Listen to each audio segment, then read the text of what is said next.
This is Brian of the Brookbush Institute, and in this video we're doing our variation of a very common exercise, which is activation for the external rotators of the shoulder, which have a propensity to become underactive in those with shoulder or upper body dysfunction. I'm going to have my friend Brian come out. He's going to help me demonstrate. Now, the common exercise we like to use because it's bilateral, it doesn't take a lot of equipment, and it just happens to be very convenient, is chest out, thumbs out. So if Brian takes this band here and he just does one of these things, you guys can kind of see, like that's bilateral external rotation. Now on top of this, we just have to figure out how do we optimize this. At the Brookbush Institute, the first thing we think about when we do our activation exercises is what are our overactive synergists. So anytime we have an inhibited group of muscles, in this case the external rotators being the infraspinatus and teres minor, we have muscles that are going to try to take over that job. In the case of the external rotators, the supraspinatus and posterior delt start trying to do the job of the infraspinatus and teres minor. So we have to start thinking, how do I reciprocally inhibit my overactive synergists? Well, the supraspinatus is easy. My supraspinatus is an abductor, so what am I going to do to reciprocally inhibit? Adduct a little bit. I'm just going to squeeze the elbows into the rib cage. As far as my posterior delt does extension, so to reciprocally inhibit, I'm going to do a little bit of flexion.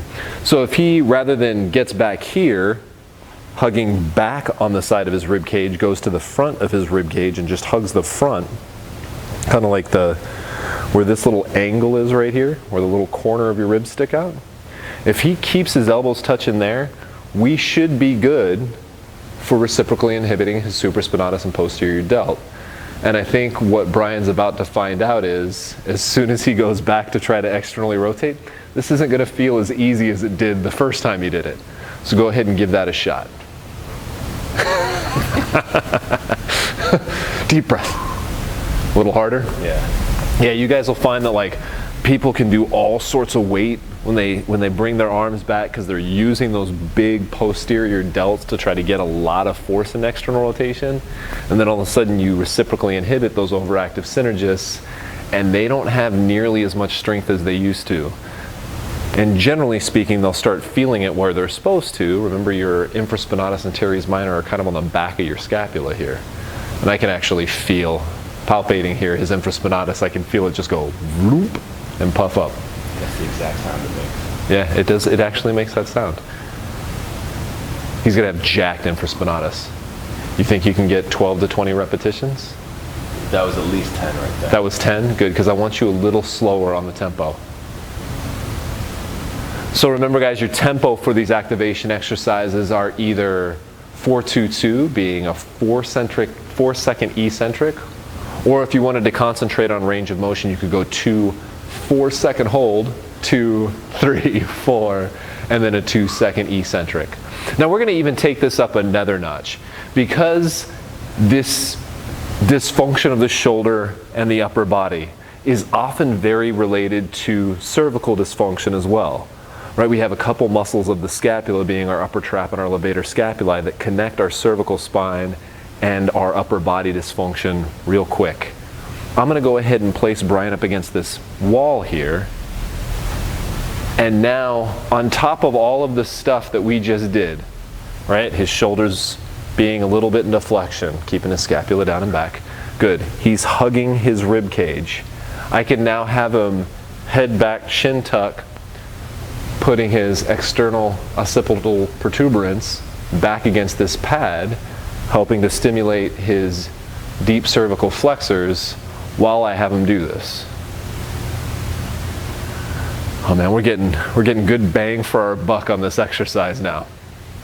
We've reciprocally inhibited our overactive synergists, we're activating our external rotators, which we wanted to, and we're even getting a little bit of deep cervical flexor activation, keeping his head back against that wall.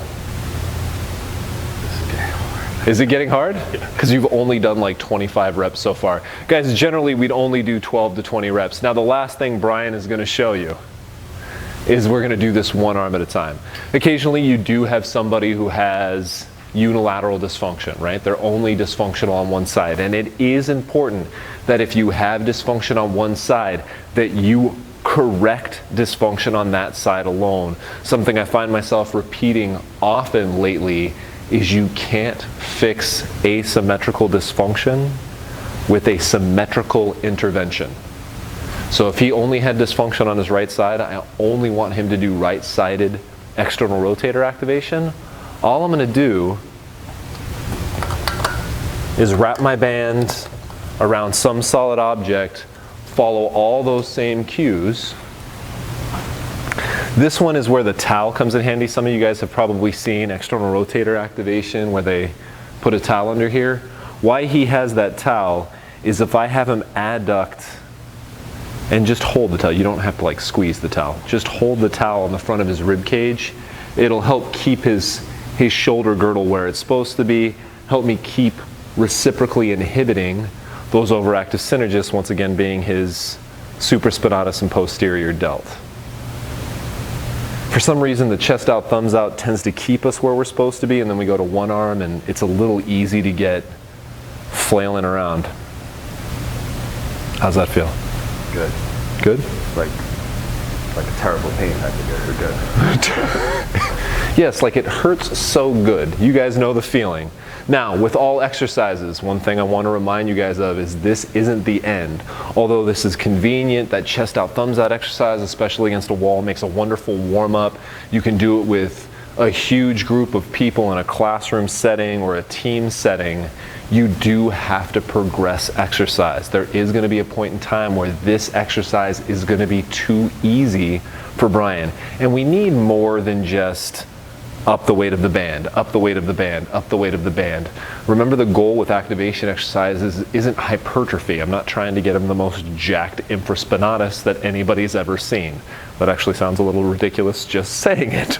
But there is another video, guys, after this called External Rotator Activation Progressions, where we show several progressions to this exercise. You need to check it out. Start here. Let me know what your outcomes are. As I've said in all the videos up to this point, if I have Brian doing this, it's because I found something that was indicative of external rotator inhibition in his assessment, whether that's arms fall on the overhead squat, a lack of external rotator flexibility, right? So if I did my goniometry, maybe he lacks a little bit of external rotation, or I did, if I was going to directly test this, an external rotator manual muscle test. Do your assessments, do your intervention, reassess. Let me know what your outcomes are. If you have any questions, please feel free to leave them at the bottom of this video.